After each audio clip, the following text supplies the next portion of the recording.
un futur prometteur. Leurs prénoms ne vous disent probablement pas grand-chose. Nabil, Issa, Amadou, Efia, Fatih, Amina, Shafik, Aïssata. Pourtant, ils ont fait régulièrement la une des journaux quotidiens. Des migrants qui venaient de Somalie, Côte d'Ivoire, Mali, Soudan, Nigeria ou Syrie ou d'ailleurs. Ils avaient fui la dictature, la guerre, l'horreur, les massacres.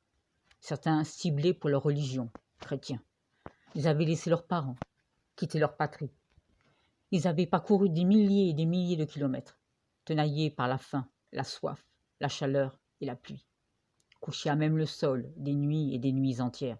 Ils rêvaient, en regardant les étoiles, d'un avenir meilleur, plus prometteur.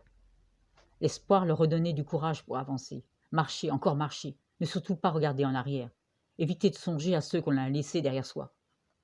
Omettre le visage trempé de larmes de la mère au moment des adieux, la promesse de revenir un jour ou l'autre.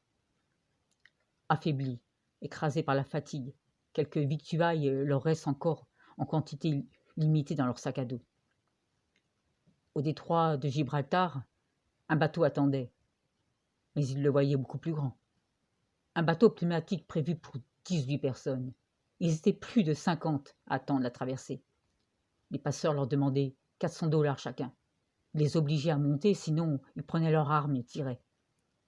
Quand l'embarcation de fortune prit la mer, ils se mirent à prier. Ils voulaient retourner à l'école, apprendre un métier, oublier leur vie accidentée, trouver l'hospitalité d'une Europe tant vantée.